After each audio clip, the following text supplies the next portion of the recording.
story, guys. Welcome to another episode of What Happens Here, Las Vegas's newest sports and entertainment program. I'm your host, Marcus Deegan, where I ask the questions that you want to hear from the stars that you want to see. Thanks very much for joining us. Episode 13, man. This is skyrocketing out of the park. I can't believe we're about to do our 13th interview. Guys, thank you very much for supporting us and for following us on our YouTube channel. We have a massive, massive giveaway coming up soon.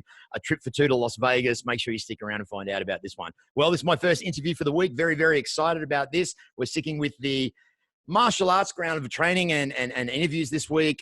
Very, very special guest today. Ladies and gentlemen, this guy's a Muay Thai fighter fighting out of the Bad Company Gym in Leeds, England.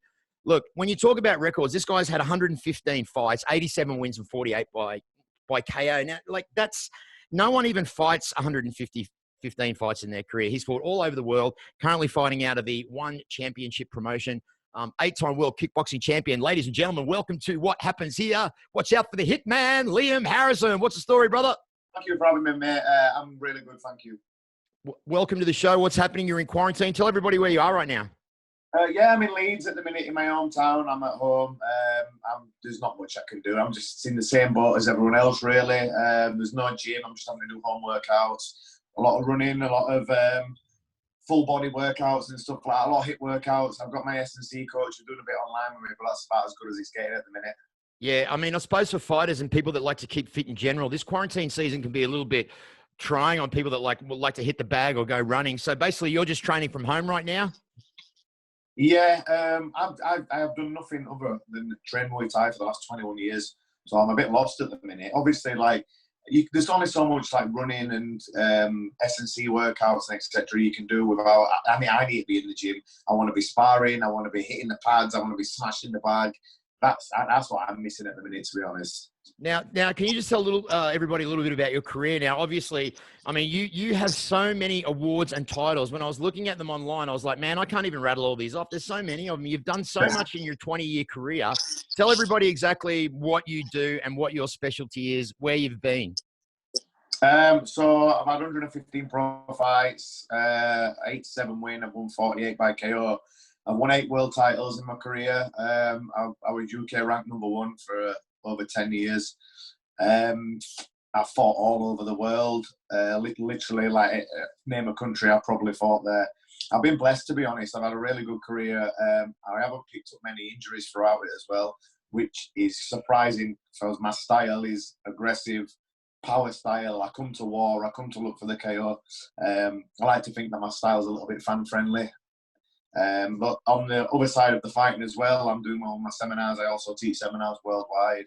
I've worked with fighters out there who in the UFC. I've done work with people like Brian T. City and Mark Diakisi and people like that. So as well as the fighting side, I've also got quite a good base now on my teaching side as well. So do you think to be a professional Muay Thai fighter like you are yourself, that you have to train in Thailand, or is that something that you can just do in any country? Do you think that that's specific to be at the top of your game is to go to Thailand? Well, when I was coming up through the ranks, I won my first 29 pro fights unbeaten. My first loss was when I fought a top-ranked Stadium Thai, and I knocked him down in round 2. This was a fighter who'd never had an 8 count. He'd never been KO'd, and in round 2 I dropped him. And I remember thinking, just like any other fight, this mate, he got up and he beat me down within an inch of my life. Seriously, he battered me, and I lost on points. And then I remember thinking to myself at the time, I thought, if I'm going to fight with these guys, not only do I only able to use my side, my power side, but I need to learn how to fight like they do as well. I need to learn how to clinch like the Thais do. Need to learn how to kick and score points like they do. So I went to live in Thailand for 2 years. So when I was 19 until I was 21, I lived there for 2 years. I probably fought there around 20 times. I got like a good reputation known for myself out there, and I picked up a lot of tricks and a lot of tips, even stuff that I still use to this day. So it depends what you want to do in your career. Now, One Championships come around, and this suits the Westerners a lot more, I think, because of the small gloves. The scoring criteria is a little bit different. Now in Thailand, in the stadiums over there, unless you're knocking them out every fight, to win on points over there, you have to learn how to fight a certain way. There's a certain scoring criteria. So if you want to make a name for yourself in Thailand, if you want all the Thais to know who you are, I'd say go to Thailand and live in Thailand and learn to train and fight like they do.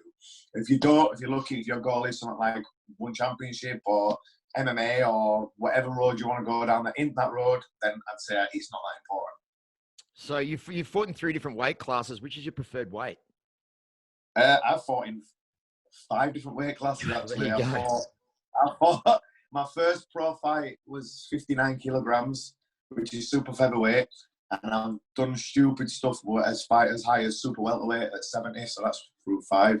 I've won 3 world titles. I've won world titles at 3 weights. So lightweight, light welterweight, and welterweight. But light welterweight is probably my best weight. Over the years, I've took fights at 67 kilos and around that weight. And some I've won, but like sometimes I've lost just because of the sheer size difference. I only walk around that weight. But if a fight gets offered for me, I've never been shy of taking it. And one time a fight got offered to me at that weight, I took it and I destroyed one of the best fighters in the world at that weight.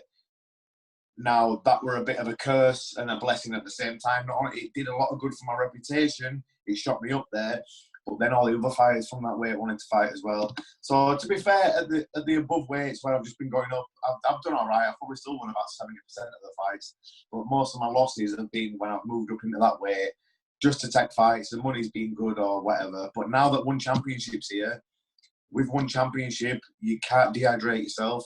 You have to weigh in at your walk-around weight. So I'm fighting people my size, and the money's better than ever. So there's no excuse or no reason for me to even want to fight at the higher weights anymore. Because with one championship, fighters can't cut loads of water out and then blow back up the next day, which is what was happening when I was fighting the guys at 67 kilos. I only walk around at around 69. So I'm just basically all I'm doing on the morning of the weigh-in, just not having breakfast, going for a little run for 10 minutes in a sweatsuit, and I'm on weight. These guys are cutting 5-6 kilo, dropping all the weight, and then the next day, on the day of the fight, they're coming back and they're like double the size of me. And for the way I fight, my style is power style and being aggressive. When you're trying to fight like that against someone who's probably on the day of the fight 6-7 kilos heavier than you, it doesn't always work out. Yeah, I mean, you mentioned earlier on about you've got a fan-friendly style of fighting, and the good part about my job is I get to research these fighters that I'm talking to, and I get to watch all their fights. I was watching one of your fights today, mate, when you were fighting Rodlick. Oh, how insane. mate, those triple leg kicks, you're throwing 3 leg kicks in less than 2 seconds. You're doing flying Superman elbows, and your cardio is second to none. Personally, I thought you had that fight, although you did get knocked down a couple of times. How do you sustain from getting injuries when you're going so hard in there? Do you know what? The only real injuries I've had throughout my career, which have been continued, are with my hands, because I punch pretty hard. So I broke my hands a few times. Like with my left hand, I broke that and I got a metal plate put in it straight away. I had like 2-3 months off, and then I was back on the gym, and now it's stronger than ever. With my right hand, the first time I broke it, I left it, and then the second time I broke it, I left it. It's never like healed properly, so I do struggle a bit with my right. But everything else, I just got to make sure I'm on top of my recovery and stuff like that. Ice baths, hot yoga, cryotherapy, just everything that I can, just to try and make sure that my joints and everything is just all still intact. Because like you said, I fight hard and I do come to war a lot of times. So like stuff like that Rodlick fight, I'm bouncing my hands off his head in them little gloves. I don't know what's wrong with that guy, because most people would have gone down from that, but he was stupidly tough. His name Rodlick translates to in Thai as the steel locomotive. So yeah, I think it was in the name really. But hopefully I'm pushing for a rematch with him. Well, I'd definitely pay to watch that one. And the funny thing is about that fight, you were hurting him a lot, but every time you hurt him, he'd smile and put his hands in the air and say, come forward and go a bit more. Is that normal for when you're fighting someone and you hurt them? Do they act as if it doesn't hurt? Come on, Andrew, like that.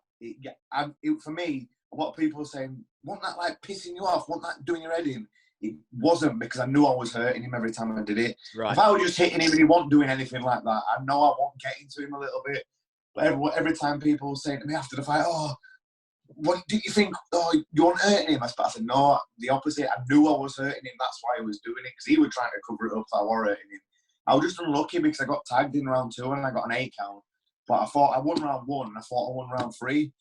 Any other organisation, that fight would have been a draw, but one championship don't have draws. So because he had the knockdown, he got the decision. But hopefully we get a rematch because I've been pushing for that, and I'm just about to sign a new contract with One Championship. So we'll see. So what do you think is going to come up? Like, Muay Thai is such a traditional sport. I mean, you know, you bow to your trainer. They play the traditional Thai music. They wear the mongkongs. Do you think that's important for these kind of sports to keep their traditional side in these modern times? Yeah, but I think with stuff like One Championship, it's going to be hard to do it because obviously they've changed the game already with One Championship. You've already took away the normal size gloves and you've put Muay Thai in MMA gloves, which is much more devastating. So for stuff like that, I don't think the traditional side does need to be done. I think in Thailand, if you're fighting in Thailand, yes, or if when the Thai fighters come over to fight in England or Europe or wherever, when they come over, play the music, let them do the Ramaway before the fight, let everyone see the traditional side to it. But from a viewer's point of view, if you've got two English people and before the fight they're doing a Ramaway that lasts 5-10 minutes, and in England a lot of people, one, they won't know what's happening, and two, they'll lose a bit of interest because they want to see fights, they want to see fight, they get out, next person in, fight. That's how it works in England, unfortunately. So you do have to lose a little bit of the traditional style. But as long as the Thais are coming over here to fight, let them do the Ramaway. If you want to do it as well when you're fighting them, you do it. Whenever I fought a Thai over here or anywhere, I've always done the Ramaway because I do enjoy the traditional style side of it as well. But obviously, for One Championship, for a viewer's point of view, they want to see action, they want to see fights. A lot of people don't really understand it either. Your career started in Muay Thai. Have you ever considered jumping to a different sport like mixed martial arts or boxing or anything like that? I fought pro boxing once before. It was a 6-rounder, and I won. I won on points, but honestly, I had the worst headache for about 4 days afterwards, just because obviously in Muay Thai 5 rounds, it's up and down your body. But in the pro boxing fight, by this point, I'd probably had about 40 Muay Thai fights as well, so I wasn't really accustomed to moving my head a lot because you don't do that in Muay Thai. So I was taking a lot on my forehead and stuff. So after the fight, I had a banging headache, even though I won pretty convincingly. I just thought, you know what, I'm never doing that again. And I remember during the fight, it must have been around round 5 or maybe around 6, the last round, I kept looking at him and I wanted to kick his leg, and I kept having to say to myself, don't you fucking dare kick his leg, don't kick his leg. Do you know what I mean? So it was difficult while I was in there. As for MMA, I really enjoy teaching the MMA guys the stand-up side, what they can use for theirs. But competing in MMA is never interested in me. I like to stand and bang. And as soon as what had happened is it's taken me so long to get to the level in Muay Thai that I'm at now. No one's going to stand in front of me in MMA. The first thing anyone's ever going to do is just take me down to the ground. So it's taken me so long now to have to adjust my style, to work on my takedown defense, to work on some sort of ground game, that the balance is just going to be so out in it. And it's a bit late now. I love what I do. I love Muay Thai. And I've always said you can only be good at something if you love it. And I do love this, so... Absolutely. Now, your career has gone really, really well for someone that's spanned over 25 years. Is that something that you kind of planned from the beginning when you were a young fella? Did you want to be world champion? Did you think that and put that into your mind and visualize that? The first time I walked into the gym, I was only going for a bit of fitness. I'm 13 years old. I was playing football at quite a high level in England. I was playing for a semi-professional club, and I trialled at a few professional clubs, and I still did right up until I was 16. And even though I was fighting and playing football at the same time, I had to make a choice of which one I wanted to do, because when I first started out, I never thought to myself, right, this is it for me. I want to be a world champion. I started out and I just fell in love with it, and I was doing it just because I loved it. I loved training. I loved fighting. Some days I would even have a fight on the Saturday, and on the Sunday I would then play football as well. That's what I was doing when I was 14 and 15-year-old. I was big for my age, so we were lying about my how old I was. When I was 14 and 15, I was fighting full-grown men and lying and saying I was 17 or 18. Wow. So it got to a point when I got to like 15, 16, and I was coming up and I was beating a lot of men. And then when I was 17, I won the UK #1. And then after that, I fought my first Thai. And then after that, I went and fought in Japan. And that were all in the space of, I think, 3 months when I was 17-year-old. And I thought, hang on a minute, I'm doing all right here. I'm making some quite good money here. I'm getting a good reputation for myself. I'm #1 in England. Everyone knows me. And then I just said to football, I just said, right, I've trialled I think 3 professional clubs, and I never quite made the cut with any of them. So it were either carry on playing a bit of football and then playing probably lower levels every Saturday, a couple of £100 here and there, or following this dream that I've already built up in my head. I knew what I wanted to do, but obviously I was the captain of the football team as well, and it was hard for me to like break away sooner than that, having to come and say, look lads, I'm sorry, I want to do this. But I knew what I wanted to do, and eventually I just pulled away and I went on with the fighting. I can't be what I've done and the things I've seen and the places I've been. I won't change it for the world. Now, with everything that you have done, winning 8 world titles, what's next for you? Like, where do you see yourself going in the future from this point on after this whole quarantine bullshit's over? The goals are still the same as before they started. I'm on a good run of form at the minute. I think I've won 5 of my last 6 fights. I've won my last 3 in a row. I'm on a really good run of form, and I'm feeling better than I ever have done until this all happened. I'm just about to re-sign with one championship. So that's the only thing that I haven't done. I've won all the best sanctioning bodies world titles. I fought in Thailand. I fought all the best Thais. But the one championship belt is the one that's eluded me so far. And that's the one at the minute what everyone's talking about. That's the one that everyone wants to win. And to be honest, fighting in them small MMA gloves, it's a new challenge for me. I've done everything else in those style of gloves, so put me in them and let's see how far I can go. That's the goal now. I want to push for that title. Nice. So can you tell everybody about your online training that you've got going on at the moment? I'm sure everyone's going to be really interested in that after hearing this interview. And what we're going to do is we're going to put all of his details on the screen here, guys, so you will get to see and get in contact. Give us a little bit of info on that, brother. So I started this about 15 months ago because I run a lot of seminars worldwide. And my seminars, I pride myself on trying to teach a lot of techniques as I can in 2 hours and trying to break them all down as in-depth as possible.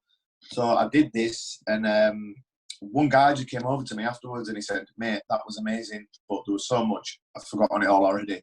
He said, can I go to your website? I said, what website? He went, you don't have a website? I said, no. He said, I can't believe this. He said, let me come speak to my friend. So he took me across the room and I spoke to this guy and he said, oh, listen, if it's something you think about, hit me up. And he gave me his business card and I didn't think about it for months. And then one time I just caught his business card and I looked at some of his work that he'd done on his websites and they were really good. But then by that time, loads of people were messaging my Instagram saying, do you have a website? Can I do this? Can you train me online? Can you do that? So I rang him up, I spoke to him, and next thing, Liam Harrison Training were born. Luckily for me, this guy who's built my website is a videographer, a photographer, and a web designer. So he did everything for me at once, and he's done a really good job on it. And there's over 400 instructional videos on there now. There's nothing else like it for the Muay Thai market. Literally, because when I was trying to build the site, I was trying to search for other things like it, try and get some ideas, and there was nothing out there like it. So I'm basically the only one doing something like that at the minute. I think I've got 6,700 active members worldwide as well, as of yesterday, that was. So it's a really, really big thing for me. And it's like I get to interact with people and help train people who are like other side of the world and stuff like that. So it's massive for me, really. So obviously you like to share the wealth and share the knowledge of what you've done, and doing this online training is absolutely a perfect way to do it. So we're going to put all of Liam's handles on there so you guys can get to see, so you can log on to his website and find out a little bit more about this information. So I heard that, I know that you're on Joe Rogan's podcast and you actually cancelled going on that today because you said you were going to come on this show. Is that right, Liam? Yeah, mate, I was going to be on, but I had to knock him back. How did that come about, bro? And was that interesting going on Joe Rogan? Yeah, we're amazing. I actually got to train with Joe as well. I held some pads for him and shown him some Muay Thai techniques and stuff like that. He's such a cool guy. It came around though because I was with my friend Vinny in LA. We were doing some tours. Now Vinny is a mind coach and a hypnotist, and he works with fighters. He's worked with Cody Garbrandt, Eddie Alvarez, a lot of people that are top level guys. I've worked with him myself as well, and his work's brilliant. But yeah, we were out there, and Joe, I'd seen that he'd followed me on Instagram. I'd seen that he was liking my videos and stuff. And Joe messaged Vinny and said, "Oh, you with Liam in LA? Do you want to come on, both of you?" So I was like, oh, yeah, let's go on. And then Vinny had been on the podcast before because he'd actually hypnotised Joe before. So before that, Vinny said to him, oh, would you like to do some training with Liam? He said, oh, yeah, I'd love to. So I was like, oh, shit, Joe Rogan. So I was a bit like, oh, no, what do I do? So I was a bit starstruck at first. But before we started the training, before we went on the podcast, we just sat down for like an hour just chatting, and everything was so easy to just talk to him about. He loves fighting. He's obsessed with fight sports and martial arts, stuff like that. So you can just sit and talk to him like you've known him for years, because he's always got something to hit you back with, and his knowledge on, well, pretty much everything really, but the knowledge he racks up doing that podcast like 5 times a week. So no matter what you say, or no matter what you say to him, he's always got something to hit you back with, and you can just bounce off each other. Yeah. So it was a really cool experience with her. And he's got some pretty vicious leg kicks, man. I've seen some videos of Joe Rogan training. Man, he's got some skills, that guy. So let me tell you this. You can put this back to the Liam Harrison training thing. I'm not blowing my own horn or anything like that. No, that's what we're here for, brother. We want to blow your horn. So, yeah. I didn't mean it in that way either. So he's got the, have you ever seen that machine that he's got where he kicks it to get see what high score he can get? So he was kicking it, and he was just getting right close to the top score, and I just adjusted his footwork subtly. I said, step out instead of stepping forward. He stepped out, he went boom, he beat his top score by miles. Like, there you go, perfect. So, and they actually got that on film. It came around on film somewhere before. I can't remember where it is now. But they actually filmed that bit as well, so I was really happy with that. So it's amazing that just a little adjustment like that can really change the power in one of your kicks, right? Yeah, massively. Your feet, especially with a Muay Thai kick, your feet are the most important part of any technique. If your feet aren't right, the rest of the technique will follow. So all it is a little subtle adjustment. But for someone who can kick as hard as he already can, because he honestly, when I held the pads for him and he kicked me, I was like, shit, I didn't expect him to do that hard. For someone who can already kick that hard, if they can get the footwork just perfect, then it's going to amplify it by like double, you know what I mean? So yeah, it's interesting that you say that footwork is a huge part of Muay Thai, and obviously it's in a lot of different martial arts it is. So you'd be a pretty good dancer then if you got good footwork, right, mate? I'm a terrific dancer. What are your other hobbies apart? I say that to a lot of people though, because I always say if you're a good fighter, you'll have good rhythm, you should be able to dance. Yep. All good fighters have got good rhythm. Yep, totally believe you. Michael Jackson was a good fighter, wasn't he? No, amazing, the best. So listen, Liam, I want to say thanks very much for coming on the podcast. Is there any words of inspiration or advice that you could give to young up-and-coming Muay Thai fighters? Well, just in the time that we're in at the minute, just keep your focus, keep your goal the same as it was before all this came around, and don't think that this is going to last forever. It's going to be over with soon, and you're going to be back in the gym. So don't let your goals and don't let everything you want to achieve, don't let that fade away and go out of sight. Keep focused, keep training where you can, eat healthy, and keep looking after yourself. And as soon as this is all over and done, we just get back at it and get after it. Guys, we're going to put all of Liam's handles on the screen here so you can find him, follow him, so you can go and jump on his online training. This guy's a class act. He's not only a warrior, but he has had a career that spanned over 20 years with more wins than most people have in a double career. Liam, I want to thank you so much for coming onto the show today, brother, all the way from here in Las Vegas. We've never met before, but I hope to interview you in person one day. I want to say on behalf of myself and everyone here, thanks very much for coming on the show, my friend, and I can't wait to talk to you again. Thank you for having me on, mate. Enjoy myself then. Cheers. Cheers. Thanks, guys. Everyone, Mr. Liam, the Hitman Harrison. Hey, guys. Marcus here. Today's episode was proudly sponsored by Team Guilty Clothing, Conquered Apparel, Rise Fight Gear, Molcata Clothing Wear. How could we forget Fit Guru Fight Retreats in Las Vegas? Of course, Wildcats for all your cannabis needs. And of course, Baller Balm when your beard needs to be money. Today's episode was fueled by Proper 12, the finest, the tastiest liquid gold on the planet.